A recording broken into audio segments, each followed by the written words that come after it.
ഒരു നുണ പലവട്ടം ആവർത്തിച്ചത് സത്യമാക്കുക എന്നതാണ് UDFന്റെ നേതാക്കന്മാർ മത്സരിച്ച് ചെയ്തുകൊണ്ടിരിക്കുന്നത്. BJPയും അതുപോലെ NDAയും കോൺഗ്രസും UDFും തമ്മിൽ പരസ്പരം സഖ്യമുണ്ടാക്കി പഞ്ചായത്ത് തെരഞ്ഞെടുപ്പിലെ ഭരണം പിടിച്ചതുപോലെ തന്നെ ഈ തെരഞ്ഞെടുപ്പിലും തങ്ങളുടെ പിന്തുണ NDAയുടെ പിന്തുണ കോൺഗ്രസിനാണ് എന്ന് തെളിയിക്കുന്ന തരത്തിലുള്ള വർത്തമാനമാണ്. അരുൺകുമാർ, ഇന്ന് മുഖ്യമന്ത്രി വാർത്താ സമ്മേളനം നടത്തി പറഞ്ഞ പ്രധാനപ്പെട്ട കാര്യം ഡീൽ ഇവിടെ BJPയും കോൺഗ്രസും തമ്മിലാണ് എന്നുള്ളതാണ്. ഈ തെരഞ്ഞെടുപ്പുമായി ബന്ധപ്പെട്ട കാര്യങ്ങൾ പ്രതിപക്ഷ നേതാവ് ഉയർത്തുമ്പോൾ നിയമം, അത് വളരെ മുമ്പും പറഞ്ഞിട്ടുള്ള ഒരു കാര്യമാണ്, നിയമത്തിന്റെ കാര്യം എടുത്തു പറയുന്നു. അതോടൊപ്പം കോലീബി സഖ്യമെന്ന പഴയ ആരോപണം അതും ആവർത്തിക്കുന്നുണ്ട്. ഈ ഉന്നയിക്കപ്പെട്ട ആരോപണങ്ങൾക്കുള്ള മറുപടിയായി മാറുന്നുണ്ടോ? നേമത്ത് ഡീൽ നടന്നു എന്ന് എങ്ങനെയാണ് CPMന് സ്ഥാപിക്കാൻ കഴിയുക? ഇവിടെ ബഹുമാനപ്പെട്ട മുഖ്യമന്ത്രി ഈ വിഷയത്തിൽ വളരെ ക്ലാരിറ്റിയോടെ തന്നെ മറുപടി പറഞ്ഞതാണ്. നേമത്ത് 62,000-ഓളം വോട്ടുണ്ടായിരുന്ന കോൺഗ്രസ് അത് പടിപടിയായിട്ട് 17,000 വോട്ടായിട്ട് ചുരുങ്ങി. അതിന്റെ വോട്ട് കണക്കെല്ലാം പൊതുസമൂഹത്തിലുണ്ട്. അത്തരത്തിൽ വോട്ട് ചുരുങ്ങിയപ്പോഴാണല്ലോ 3-ാം സ്ഥാനത്ത് നിന്ന് BJP 1-ാം സ്ഥാനത്തേക്ക് വളർന്നു വന്നതും പിന്നീട് ഉണ്ടായിട്ടുള്ള മാറ്റങ്ങളും അവിടെ LDF ആ മണ്ഡലം തിരിച്ചു പിടിച്ചതുമെല്ലാം നമ്മുടെ മുന്നിലുണ്ട്. ഈ തെരഞ്ഞെടുപ്പ് കാലഘട്ടത്തിൽ ഉയർത്താൻ ഒരു രാഷ്ട്രീയ പ്രശ്നങ്ങളും ഇല്ല എന്നതുകൊണ്ട് ഏതെങ്കിലും തരത്തിൽ വിവാദങ്ങൾ ഉണ്ടാക്കുക, ഒരു നുണ പലവട്ടം ആവർത്തിച്ചത് സത്യമാക്കുക എന്നതാണ് UDFന്റെ നേതാക്കന്മാർ മത്സരിച്ച് ചെയ്തുകൊണ്ടിരിക്കുന്നത്. ഇപ്പോൾ ഒരാഴ്ച മുമ്പ് ബീഹാറിൽ ലോക്സഭാ തെരഞ്ഞെടുപ്പ്, നമുക്കറിയാം രാജ്യസഭയിലേക്ക് തെരഞ്ഞെടുപ്പ് നടന്നു, ബീഹാറും ഒറീസയും. അവിടെ BJPക്ക് മുൻതൂക്കം എന്ന് പറഞ്ഞ് പത്രമാധ്യമങ്ങളിൽ വാർത്ത വന്നു. എങ്ങനെയാ BJPക്ക് മുൻതൂക്കം ഉണ്ടായത് എന്ന് നമുക്കെല്ലാം അറിയാവുന്നതാണ്. കോൺഗ്രസിന്റെ MLA മാർ മനഃപൂർവ്വം വോട്ടെടുപ്പിൽ നിന്ന് വിട്ടുനിന്ന് ബീഹാറിലും ഒറീസയിലുമെല്ലാം BJPയുടെ രാജ്യസഭാ സ്ഥാനാർത്ഥികൾക്ക് വിജയിക്കുവാനുള്ള സാഹചര്യം സൃഷ്ടിച്ചതുമെല്ലാം ഒരാഴ്ച മുമ്പ് നമ്മൾ കണ്ടതാണ്. ഏതെങ്കിലും തരത്തിൽ അത് തെറ്റായിപ്പോയി എന്നോ വോട്ടെടുപ്പിൽ പങ്കെടുക്കാത്തത് സംഘടനാ വിരുദ്ധ പ്രവർത്തനമാണ് എന്നോ ഏതെങ്കിലും ഒരു കോൺഗ്രസ് നേതാവ് പ്രതികരിക്കുന്നത് നമ്മൾ കണ്ടോ? ഇപ്പൊ കേരളത്തിൽ വന്ന് നിരന്തരം പ്രസ്താവന ഇറക്കുന്ന AICCയുടെ ജനറൽ സെക്രട്ടറി KC വേണുഗോപാൽ അടക്കം ഈ വിഷയത്തിൽ ഒരു അക്ഷരം ഉരിയാടിയതായി നമ്മൾ കണ്ടില്ല. അപ്പോൾ ഡീൽ ആരൊക്കെ തമ്മിലാണ്? എങ്ങനെയാണ് BJPക്ക് പല തെരഞ്ഞെടുപ്പുകളും ജയിക്കാൻ കഴിയുന്നത്? ഹരിയാനയിൽ BJP വരെ പറഞ്ഞു ഞങ്ങൾ ജയിക്കില്ല എന്ന് പറഞ്ഞ നിയമസഭാ തെരഞ്ഞെടുപ്പ് വരെ എങ്ങനെയാണ് വീണ്ടും BJP ജയിച്ച സാഹചര്യം ഓരോ സംസ്ഥാനങ്ങളെടുത്ത് പരിശോധിച്ചാലും കൃത്യമായി നമുക്ക് ബോധ്യപ്പെടും. ഞാനിപ്പോൾ ഈ ചർച്ചയ്ക്ക് ഇരിക്കുന്നത് കുന്നത്തുനാട് നിയോജക മണ്ഡലത്തിൽ നിന്നാണ്. ഇവിടെ വടവുകോട് പുത്തൻകുരിശ് എന്ന് പറയുന്ന ഒരു പഞ്ചായത്തുണ്ട്. ആ പഞ്ചായത്തിൽ 2 സീറ്റുള്ള NDAയും 7 സീറ്റുള്ള കോൺഗ്രസും UDFും പരസ്പരം യോജിച്ച് 9 സീറ്റോടെ ഭരിച്ചുകൊണ്ടിരിക്കുകയാണ്.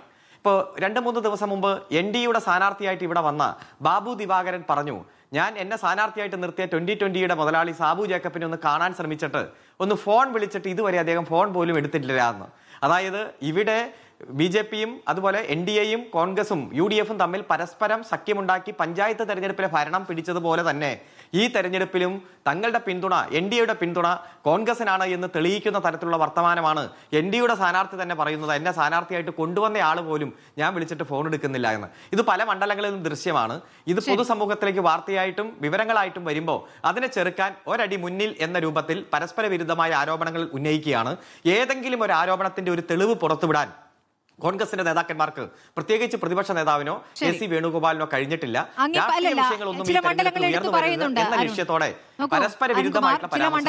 പറയുന്നുണ്ട്. നിയമം ഇപ്പോൾ പറഞ്ഞ സ്ഥിതിക്ക് നമുക്ക് നിയമത്തിൽ തുടങ്ങാൻ തോന്നുന്നു. നിയമത്തിൽ 2014 ശരിയാണ് BJP അക്കൗണ്ട് തുറന്നു. അത് ഘടകകക്ഷിക്ക് സീറ്റ് കെടുത്തു പോയത് ഒരു പാളിച്ചയായി പോയി എന്ന വിലയിരുത്തൽ കോൺഗ്രസ് നടത്തുന്നുണ്ട്. പിന്നീട് അവിടെ നിന്നിങ്ങോട്ട് മത്സരിച്ചത് കോൺഗ്രസ് ആയിരുന്നു എന്നുള്ളത് നമ്മുടെ മുന്നിലുണ്ട്. അറിയാമല്ലോ, ഈ ചാരുപാറ രവി, അതിനുശേഷം സുരേന്ദ്രൻപിള്ള, അതിനുശേഷം കോൺഗ്രസ് ആണ് അവിടെ മത്സരിക്കുന്നത്. അങ്ങീ പറയുന്ന CPM തിരിച്ചു പിടിച്ചു എന്ന് പറയുന്ന 2021 തെരഞ്ഞെടുപ്പിൽ K മുരളീധരനെയാണ് അവിടെ കോൺഗ്രസ് ഇറക്കുന്നത്. K മുരളീധരനെ ഇറക്കുമ്പോൾ K മുരളീധരൻ അവിടെ 34,000 വോട്ട് പിടിക്കുന്നുണ്ട്. അങ്ങനെയാണ് V ശിവൻകുട്ടിക്ക് അവിടെ വിജയം സാധ്യമാകുന്നത് എന്ന മറുവാദം അപ്പുറത്ത് കോൺഗ്രസ് വെക്കുന്നുണ്ട്. നേരത്തെ ഘടകകക്ഷിക്ക് സീറ്റ് നൽകിപ്പോയി എന്നൊരു പാളിച്ച അവിടെ സംഭവിച്ചു എന്ന വിലയിരുത്തിന്റെ അടിസ്ഥാനത്തിൽ പിന്നീട് കോൺഗ്രസിനെ നിർത്തുന്നു എന്നൊരു വാദമാണ് പറയുന്നത്. അതിന് അങ്ങ് മറുപടി നൽകണം. അതോടൊപ്പം തന്നെ അങ്ങ് പറഞ്ഞ പ്രത്യേകിച്ച് തെളിവുകളില്ലാതെ പറയുന്നുവെന്ന്, അങ്ങനെയല്ല. പല മണ്ഡലങ്ങളായി എടുത്ത് പറയുന്നുണ്ട്. കാസർഗോഡ് പറയുന്നു, മഞ്ചേശ്വരം പറയുന്നു, പാലക്കാട് അവിടെ ഒരു CPM സ്വതന്ത്രനായി വന്നിരിക്കുന്ന ബിസിനസ്സുകാരൻ അത് അവിടുത്തെ മുസ്ലിം വോട്ട് സ്പ്ലിറ്റ് ചെയ്യിക്കാനാണ് എന്നുള്ളതാണല്ലോ പ്രധാനപ്പെട്ട വാദം. കോന്നി പഞ്ചായത്ത് പറയുന്നു, റാന്നി പറയുന്നുണ്ട്, ഏറ്റുമാനൂരിലെ കാര്യം ഇന്ന് രമേശ് ചെന്നിത്തല പറയുന്നുണ്ട്. അങ്ങനെ മണ്ഡലങ്ങൾ എടുത്തു പറയുന്നുണ്ട്. 10 മണ്ഡലങ്ങൾ എന്നാണ് പ്രതിപക്ഷ നേതാവ് പറഞ്ഞെങ്കിലും ഇന്നിപ്പോൾ 6-7 എത്തിയിട്ടേ ഉള്ളൂ. ഈ രമേശ് ചെന്നിത്തല പറഞ്ഞ ഏറ്റുമാനൂർ അടക്കം. അപ്പോൾ ഇവിടെയൊക്കെ തന്നെയും BDJS-ഉം 2020യും ഒക്കെ വരുന്നത് അത്ഭുതകരമാണ് എന്ന ഒരു വാദം അവിടെ ഉന്നയിക്കപ്പെടുന്നുണ്ട്. അത് യഥാർത്ഥത്തിൽ CPMനെ സഹായിക്കാനാണ് എന്നാണ് പറയുന്നത്. അവർക്ക് പറയുക എന്നത് അവരുടെ ഒരു ഡ്യൂട്ടിയാണ്. കാരണം പ്രതിപക്ഷമാണല്ലോ, എല്ലാത്തിനെയും എതിർക്കുന്ന പക്ഷമായിട്ട് കഴിഞ്ഞ 5 വർഷമായിട്ട് പ്രതിപക്ഷം മാറി. പക്ഷേ വി.ഡി. സതീശൻ പറയുന്നു എന്നതുകൊണ്ട് തന്നെ അത് പിറ്റേ ദിവസം അദ്ദേഹം മാറ്റി പറയും, അല്ലെങ്കിൽ അദ്ദേഹം നിഷേധിക്കുമെന്ന് ഞങ്ങൾക്ക് ഉറപ്പുണ്ട്. ഇപ്പൊ 10 മണ്ഡലം എന്ന് പറയുന്നു, എന്നിട്ട് 7 മണ്ഡലം ഇപ്പോൾ ആയി. ഇവിടെ UDF സ്ഥാനാർത്ഥിയെ നിർത്തുന്നു, LDF നിർത്തുന്നു, BJP നിർത്തുന്നു. ഘടകകക്ഷികൾ കൂടുതൽ വരുന്നു, ചിലത് കുറവ് വരുന്നു. ഇപ്പൊ 2020 ഘടകകക്ഷിയായിട്ട് NDAയിൽ വന്നു. എറണാകുളം ജില്ലയിൽ കൂടുതൽ സീറ്റ് അവർക്ക് കൊടുത്തു. ഈ സാഹചര്യങ്ങളൊക്കെ നമ്മുടെ മുന്നിലുണ്ട്. പക്ഷെ ഒരു ആരോപണം ഉന്നയിക്കുമ്പോൾ എന്തെങ്കിലും ഒരു വസ്തുത വേണ്ടേ? ഏതെങ്കിലും ഒരു തെളിവിന്റെ കണിക വേണ്ടേ? ഏതെങ്കിലും തരത്തിലുള്ള ഇന്ന തെളിവ് ഞങ്ങൾ ഹാജരാക്കുന്നു. കഴിഞ്ഞ 10 കൊല്ലമായി ഇത്തരത്തിൽ ആരോപണം ഉന്നയിക്കുക തൊഴിലാക്കി മാറ്റിയവരല്ലേ പ്രതിപക്ഷ നേതാക്കന്മാർ? ഏതെങ്കിലും ഒരു ആരോപണം പൊതുസമൂഹത്തിലോ കോടതിയിലോ മറ്റ് നിയമപരമായ സംവിധാനത്തിലോ തെളിയിക്കപ്പെടുന്ന സാഹചര്യം ഉണ്ടായിട്ടില്ലല്ലോ. അവർ ഉന്നയിച്ച അതേ ഗൗരവത്തോടെ പൊതുസമൂഹവും കോടതിയും നിയമ സംവിധാനവും എല്ലാം അവരുടെ ആരോപണത്തെ വട്ടപൂജ്യം എന്ന് തെളിയിക്കുന്ന തെളിവുകൾ പുറത്തുവിട്ടത് നമ്മുടെ മുന്നിലുണ്ട്. അതുകൊണ്ട് ഞാൻ ആദ്യം സൂചിപ്പിച്ചല്ലോ, ഈ തെരഞ്ഞെടുപ്പിന് ഇനി 14 ദിവസം 15 ദിവസമേ പ്രചരണത്തിനുള്ളൂ. ഒരു ദിവസം സൈലന്റ് ഡേ ആണ്. ഈ തെരഞ്ഞെടുപ്പിൽ ഞങ്ങൾ അധികാരത്തിൽ വന്നാൽ ഇന്നന്ന കാര്യങ്ങൾ ചെയ്യും എന്ന് പറഞ്ഞ് ഒരു ആരോഗ്യകരമായിട്ടുള്ള സംവാദം ഉയർത്താൻ ഇവർക്ക് താല്പര്യമില്ല. കാരണം ഇവർക്ക് മനസ്സുമില്ല, ഇവർക്ക് അതിന് കഴിയുകയില്ല. മറിച്ചോ LDF-നെ ആക്രമിച്ചുകൊണ്ടിരിക്കുന്ന, CPM-നെ ആക്രമിച്ചുകൊണ്ടിരിക്കുക, അത് ആക്രമണമായിക്കോട്ടെ. പക്ഷെ ഏതെങ്കിലും ഒരു വസ്തുതാപരമായിട്ടുള്ള കാര്യം പറഞ്ഞുകൊണ്ട് ഇവർക്ക് ആക്രമിക്കാൻ പറ്റുന്നുണ്ടോ? പിൻവലിച്ച കാര്യം ഏതാണെന്ന് എനിക്ക് മനസ്സിലായില്ല. ഇപ്പോൾ 2 പഞ്ചായത്തിലെ കാര്യം പറയാം. ഇപ്പോൾ കോന്നി പഞ്ചായത്ത് കണക്കിൽ 800-ൽ താഴെ മാത്രമാണ് UDF-ന്റെ ലീഡ്. അത്രയും ലീഡുള്ളൂ UDF-ന്. അവിടെ LDF ആണ് അവിടെ ഭരിക്കുന്നത്. കോന്നി MLA LDF ആണല്ലോ. 38,000 വോട്ട് BJP-ക്കുണ്ട്. പക്ഷേ ആ സീറ്റ് കൊടുത്തിരിക്കുന്നത് BDJS-നാണ്. അപ്പോൾ അത് ആർക്കാണ് ഗുണം ചെയ്യുക? അത് LDF-ന് ഗുണം ചെയ്യും എന്നുള്ളതാണ് ഒരു ആരോപണം. രണ്ടാമത്തെ നോക്കൂ, റാന്നി എന്ന് പറയുമ്പോൾ അവിടെ ശബരിമല ഉൾപ്പെടുന്ന പ്രദേശമാണ്. അവിടെ LDF-ന്റെ MLA ആണ് ഉള്ളത്. പഞ്ചായത്ത് UDF-നാണ്. അവിടെ BJP-ക്ക് 26,000-ൽ പരം വോട്ടുണ്ട്. അവിടെ 4,000-ൽ താഴെ ഭൂരിപക്ഷമേ UDF-ന് കിട്ടിയിട്ടുള്ളൂ. തദ്ദേശത്തിലെ ലീഡാണ് ഞാൻ പറയുന്നത്. അവിടെ 2020-ക്ക് കൊടുത്തിരിക്കുന്നു. 2020-യുടെ സ്ഥാനാർത്ഥിയാരാണ്? തോമസ് K. സാമുവൽ എന്നൊരാളാണ്. അദ്ദേഹം പറയുകയാണ് അവിടെ ശബരിമല വിഷയം, അതായത് ശബരിമല സ്വർണ്ണക്കൊള്ള വിഷയമൊന്നും ഉന്നയിക്കുകയില്ല. 2020-യുടെ സ്ഥാനാർത്ഥി പറയുകയാണ് അതൊന്നും ഉന്നയിക്കേണ്ട കാര്യമില്ല, വികസനം മാത്രമേ പറയുകയുള്ളൂ. ആ പറച്ചിൽ ആരെ സഹായിക്കാനാണ് എന്ന സ്വാഭാവികമായിട്ട് ചോദ്യം വരില്ലേ? പിന്നീട് കുമ്മനം ഇടപെട്ട് അത് പിന്നീട് തിരുത്തിക്കുന്ന ഒരു സാഹചര്യം വരുന്നുണ്ട്. അപ്പോൾ ഈ 2020 അവിടെ എന്തിനു നിൽക്കുന്നു? അതൊരു ചോദ്യമല്ലേ? BJP-ക്ക് നല്ല സാധ്യതയുള്ളിടത്ത് എന്തിനാണ് 2020 നിർത്തുന്നത്? അത് ആരെ സഹായിക്കാനാണെന്നുള്ള സ്വാഭാവികമായ സംശയമല്ലേ അരുൺകുമാർ?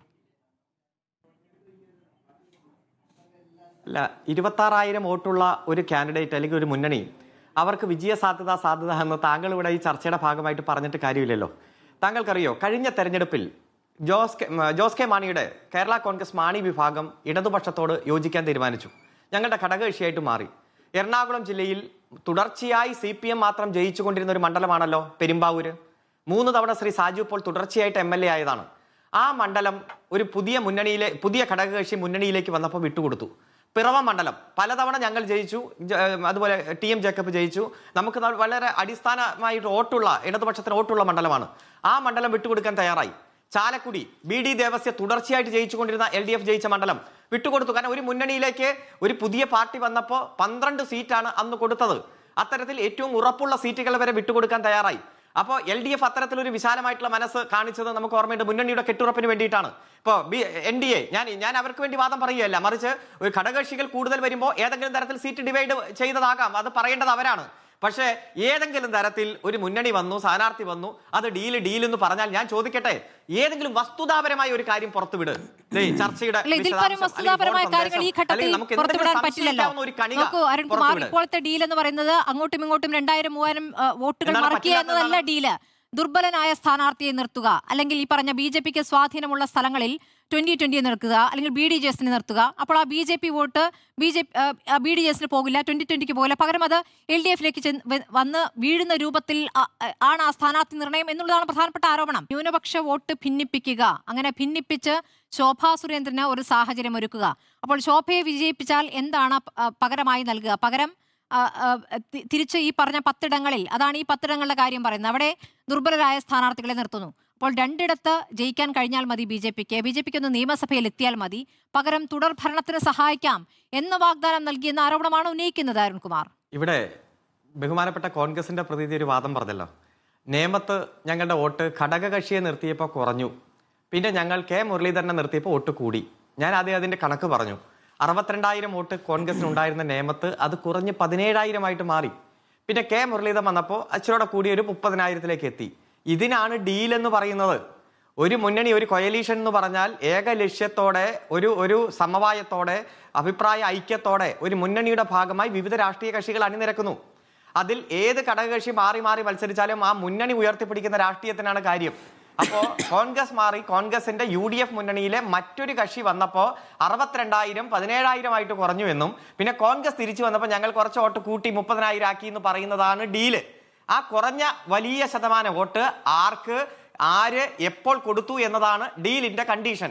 അത്തരം ഡീല് പല ഘട്ടത്തിലും നിങ്ങൾ നടത്തിയിട്ടുണ്ട് എന്നും, കോൺഗ്രസ് സ്ഥാനാർത്ഥി വന്നപ്പോൾ ഞങ്ങൾ വോട്ട് തിരിച്ചു കുറച്ചൊക്കെ കൊണ്ടുവന്നു എന്ന് പറയുന്ന ആ ഡീല് സമ്മതിച്ച ബഹുമാനപ്പെട്ട കോൺഗ്രസിന്റെ വക്താവിനെ ഞാൻ അഭിനന്ദിക്കുകയാണ്. കുറച്ചെങ്കിലും സത്യം പറയാൻ താങ്കൾ സാമർത്ഥ്യം കാണിച്ചല്ലോ, അഭിനന്ദനങ്ങൾ. പിന്നെ ഇവിടെ പറഞ്ഞു തൃപ്പൂണിത്തുറ മണ്ഡലത്തിൽ മുനിസിപ്പാലിറ്റി BJP ഭരിക്കുന്നു, അവിടെ ചോദിച്ചോട്ടെ അരുൺകുമാർ, ഈ പറയുന്ന 2016 ഇപ്പോ ഒന്ന് പറയൂ. 2016 അവിടെ BJP അല്ല, എന്റെ സംശയമാണെന്നേ. 2016 BJP അക്കൗണ്ട് തുറക്കുന്നത് അല്ലേ? അപ്പോൾ അവിടെ ഘടകകക്ഷിക്ക് അങ്ങേക്ക് സമയം തരാം. 2016 ഈ BJP അക്കൗണ്ട് തുറക്കുന്നു. 2011 ഈ പറഞ്ഞ ഘടകകക്ഷിക്കാണ് കൊടുക്കുന്നത്, 2016 ഘടകകക്ഷിക്കാണ് കൊടുക്കുന്നത് അല്ലേ? അപ്പോൾ അതിനെ എങ്ങനെയാണ് ഒരു പ്രത്യേക കാലഘട്ടത്തിൽ മാത്രമുള്ള ഒരു ഡീലായി കാണാൻ പറ്റുക? 2 തവണ ചാരുപാർ രവി, സുരേന്ദ്രൻപിള്ള മത്സരിക്കുന്നുണ്ട്. പിന്നെയാണ് അവിടെ മുരളീധരൻ വരുന്നത്. ഇനി അങ്ങ് പറഞ്ഞോളൂ. വളരെ ബഹുമാനത്തോടെ പറയട്ടെ, ഈ 3 പേര് ചർച്ച നടത്തുമ്പോഴും അങ്ങേക്ക് ഒരു സംശയമില്ല, ഒരു ഇന്റർഫറൻസ് ഉണ്ടായിരുന്നില്ല. വലിയ തെരഞ്ഞെടുപ്പ് തിരക്കിന്റെ ഇടയിലാണ് ഈ 1 മണിക്കൂർ ചർച്ചയുടെ ഭാഗമായിട്ട് മാറ്റിവെക്കുന്നത്. അങ്ങനെ ഒരുപാട് സംശയം ഉണ്ടെങ്കിൽ നാളെ തൊട്ട് ചർച്ചയ്ക്ക് വിളിക്കരുത്, എനിക്ക് സമയമില്ലാത്തതുകൊണ്ടാണ്. ഒറ്റ കാര്യം, ഇവിടെ 32,000 വോട്ട് അല്ല 62,000 വോട്ടിൽ നിന്ന് 17,000 ആയിട്ട് കുറയുന്നതും, അത് പിന്നെ കോൺഗ്രസ് സ്ഥാനാർത്ഥി വരുമ്പോൾ 30ലേക്ക് കൂടുന്നതും ആ വർഷം വച്ച് പരിശോധിച്ചാൽ ഈ ഡീല് കൃത്യമായി സാധാരണക്കാരായ ജനാധിപത്യ വിശ്വാസികൾക്ക്, രാഷ്ട്രീയ വിദ്യാർത്ഥികൾക്കും പൊതുജനങ്ങൾക്കൊക്കെ മനസ്സിലാകും. അങ്ങേക്ക് മനസ്സിലാകുന്നില്ലെങ്കിൽ എനിക്ക് ആ സംശയം തീർത്തു തരാൻ എനിക്ക് കഴിവില്ലെന്ന് നിങ്ങൾ കരുതിക്കോളൂ.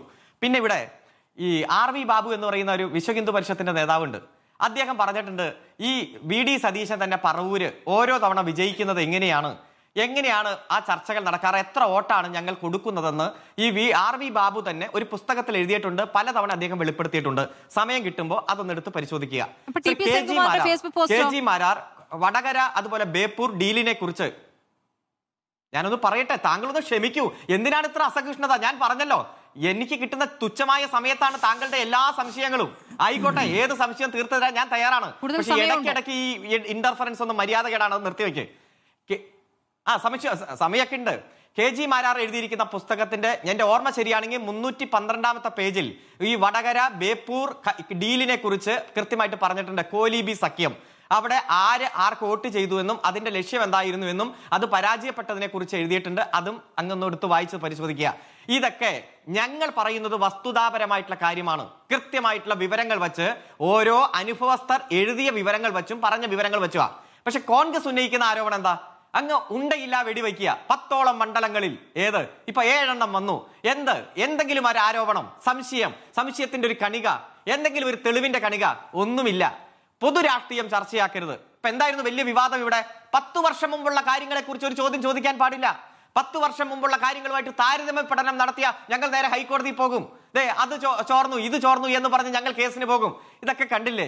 ഹൈക്കോടതി പോയും സുപ്രീം കോടതി പോയും ഗുഡ് ഗവേണൻസ് നടത്തുന്ന ഒരു ഗവൺമെന്റ് ചെയ്യുന്ന കാര്യങ്ങളാണ് ഇത്. അതുകൊണ്ട് ഗുഡ് ഗവേണൻസ് ആണ് കേരളത്തിലെ ഭരണം എന്ന് കൃത്യമായി കോടതി വിധിയിലൂടെ അംഗീകാരം വാങ്ങിച്ചു തന്നവരാണ് ഈ UDFകാർ. അതുകൊണ്ട് UDFന്റെ ഈ നേതാക്കന്മാരോട് ഞങ്ങൾക്ക് നന്ദിയുണ്ട്.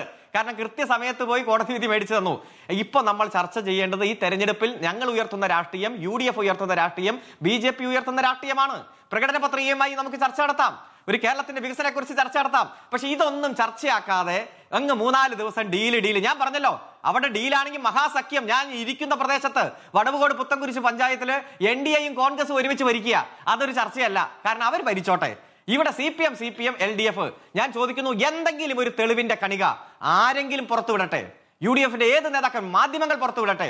എന്നിട്ട് ഒറ്റ കാര്യം പറഞ്ഞു, ഒരു മുസ്ലിം മതത്തിൽപ്പെട്ട ഒരാൾ സ്ഥാനാർത്ഥിയായിട്ട് വന്ന അപ്പൊ തന്നെ ന്യൂനപക്ഷ വോട്ടിനെ വിഭജിക്കാൻ ഇവിടെ ഏതെങ്കിലും മതം നോക്കിയിട്ടാണോ സ്ഥാനാർത്ഥിയെ നിർത്തുന്നത്? B ഗോപാലകൃഷ്ണൻ പറഞ്ഞ വാചകം ഇവിടെ ഉണ്ട്. അത്തരത്തിലുള്ള ഒരു വാചകം എന്നൊക്കെ മതനിരപേക്ഷ കേരളത്തിന്റെ എല്ലാ തരത്തിലുള്ള ചെറുത്തുനിൽപ്പുകളെയും തകർക്കുന്നതിന് വേണ്ടിയിട്ടുള്ള ഇടപെടലാണ്. കേരളത്തിന്റെ മക്ക എന്ന് വിശേഷിപ്പിക്കപ്പെട്ട പൊന്നാനിയിൽ ജയിച്ചു വരുന്നത് ശ്രീരാമകൃഷ്ണനും നന്ദകുമാറും അടക്കമുള്ളവരാ. അതുപോലെ തന്നെ ഗുരുവായൂർ ക്ഷേത്ര നടയിലുള്ള മണ്ഡലത്തിൽ ജയിച്ചു വരുന്നത് അക്ബറും അബ്ദുൽ ഖാദറും അടക്കമുള്ളവരാ. അതാണ് കേരളത്തിന്റെ പാരമ്പര്യം. അവിടെയാണ് പാലക്കാട് ഒരു സ്ഥാനാർത്ഥി വന്നു, അത് ന്യൂനപക്ഷമാണ്, അത് ന്യൂനപക്ഷ വോട്ട് ഡിവൈഡ് ചെയ്യും. ഞങ്ങളെ സംബന്ധിച്ചിടത്തോളം KT ജലീലിനെ മത്സരിപ്പിച്ചു, അതുപോലെ TK ഹംസയെ മത്സരിപ്പിച്ചു, അതുപോലെ സെബാസ്റ്റ്യൻ പോളിനെ മത്സരിപ്പിച്ചു, അതുപോലെ പ്രൊഫസർ MK സാനുവിനെ മത്സരിപ്പിച്ചു. ഒരു മണ്ഡലത്തിൽ ഞങ്ങൾക്ക് ഒറ്റയ്ക്ക് ജയിക്കാൻ പറ്റാത്തിടത്ത് സ്വതന്ത്ര സ്ഥാനാർത്ഥികളെ നിർത്തുക, പ്രയോജനപ്പെടുത്തുക, പരമാവധി വോട്ട് ആർജിക്കുക, ഞങ്ങളുടെ കരുത്ത് തെളിയിക്കുക. അത് ഞങ്ങളുടെ കൃത്യമായിട്ടുള്ള രീതിയാണ്. 1957 തന്നെ കൃഷ്ണയ്യരടക്കം സ്വതന്ത്ര സ്ഥാനാർത്ഥിയായിട്ടല്ലേ മത്സരിച്ച്? എത്രയോ പേർ അന്ന് സ്വതന്ത്ര സ്ഥാനാർത്ഥിയായിട്ട് മത്സരിച്ചു.